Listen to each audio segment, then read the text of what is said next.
The modern laptop ecosystem has stagnated in design, with most species opting for a sleek, minimalist design mimicking the primary reproductive traits of the alpha in the biome. However, due to environmental factors, the species in one biome still offers a wide variety of primary characteristics. And in today's video, we'll examine one of these specimens from the Aliexpress biome.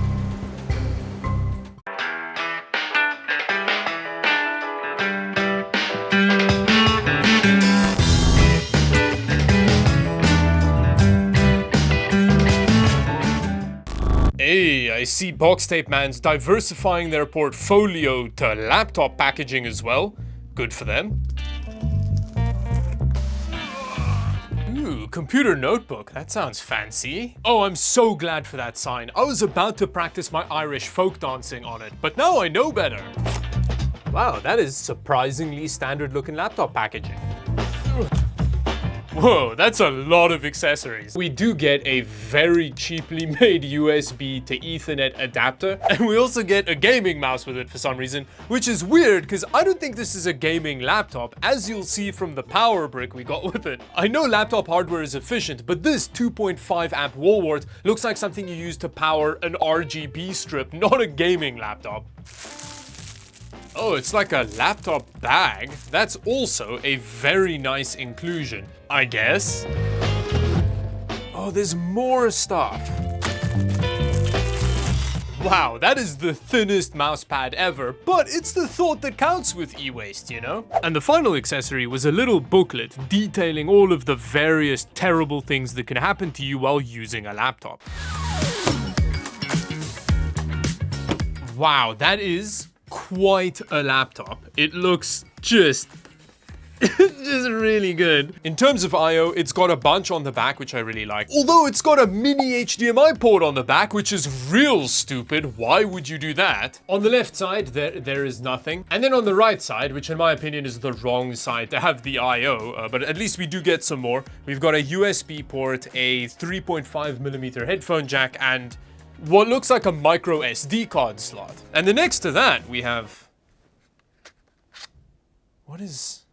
Oh, it's the webcam! That is honestly quite an interesting idea, but it immediately seems pretty stupid because, I mean, you're gonna lose the crap out of that. But other than that, physically, the laptop is quite amazing looking. It's got a bit of an F117 vibe to it with the kind of angled panels and stuff. And they didn't fall into the trap of just painting it black. They decided to paint it a pretty bad gray instead.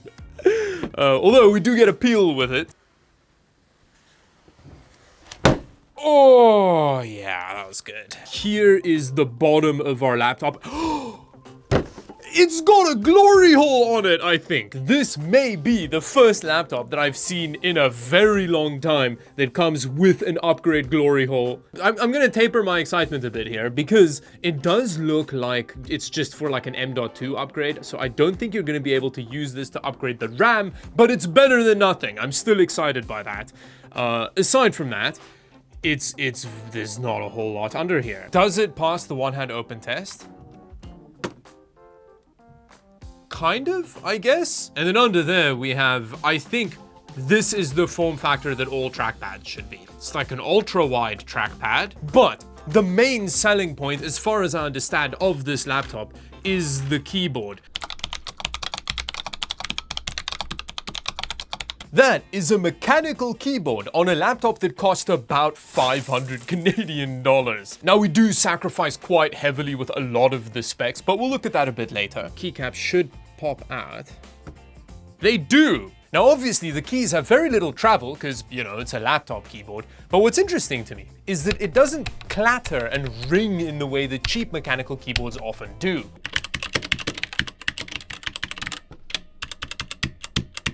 This is a surprisingly solid keyboard for a laptop. I'm excited to take it out and have a closer look at it. But other than that, the listing is very misleading. Because if you look at the pictures of the laptop, there are these big, powerful looking front-firing speakers, which is a big part of why I was excited to check out this laptop. But when you look at the laptop in person, they're just these two bits of plastic. Yeah, this is like McDonald's level expectation versus reality. Oh, I almost forgot. I do want to test the webcam situation. So you kind of pull it out of the slot, and then I think it just, does it? Wow, is that how it sits? Oh, that's such a bad implementation. Before firing up the laptop to see what kind of specs we're working with, there was one thing left for me to do.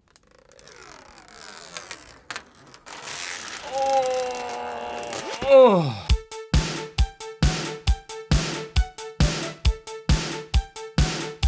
Oh, it's got a Celeron N5105 in it, which does help explain its price somewhat. So this is not gonna game well at all, despite it really looking like a gaming laptop. Other than that, we have 16 gigs of RAM, which does seem to be in dual channel. When it comes to the storage, they formatted it into 3 tiny partitions for some reason.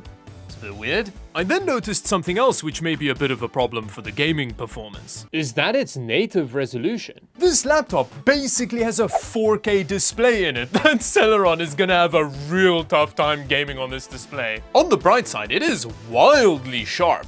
Despite being real impressed by the display, nothing could prepare me for what happened next. Wait, why does it come with music on it?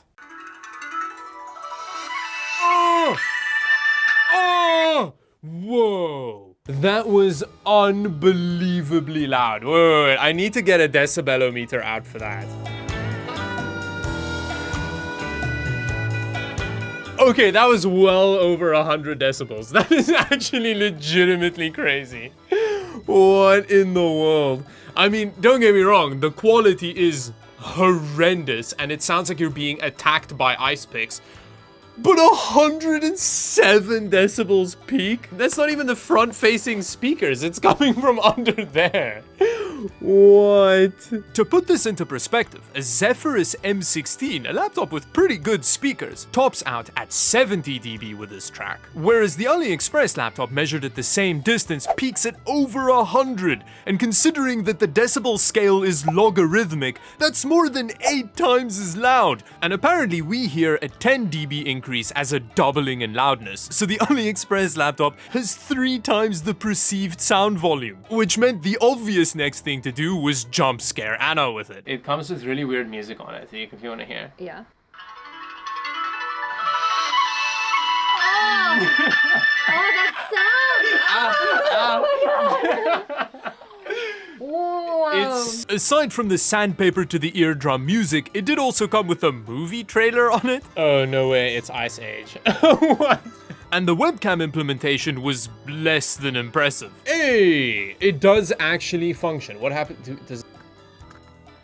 Okay, it doesn't work through that, which is a bit disappointing. The connection is quite fickle. Like if you hit your table, it stops working, which isn't ideal, but you know, that's a terrible webcam. My word. With that, it was time for some 4K Celeron gaming. Ooh, very nice. At 1080p normal settings, we're getting about 25 frames per second in GTA 5. And the little Celeron isn't even bottlenecking its iGPU, which is very impressive. It's pretty cool that they include 16 gigs of RAM just out of the box with this laptop. It's really helping us get this smooth cinematic gaming. For 1080p, this is a little bit better than I was expecting from the Celeron, but remember, 1080p isn't the native resolution of this display, so let's see how the Celeron handles that.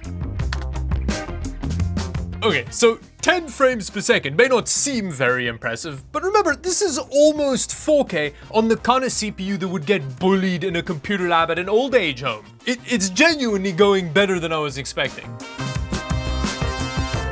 Oh yeah, CSGO 2 does not like these little Celerons very much apparently, but it does have a secret weapon for this kind of thing, Fidelity FX, so we can drop this to balanced? That didn't help at all. The CPU is very much the problem in this situation.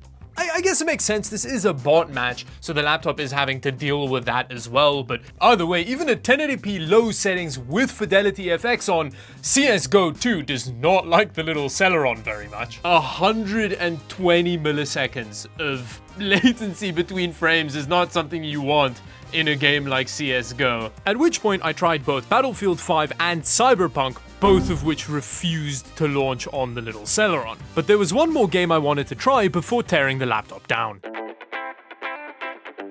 I don't know, I feel like it's lying to us. I don't think this is 6 frames per second. CSGO is just running at 6 frames per second, and it didn't feel like what's happening here. Oh yeah.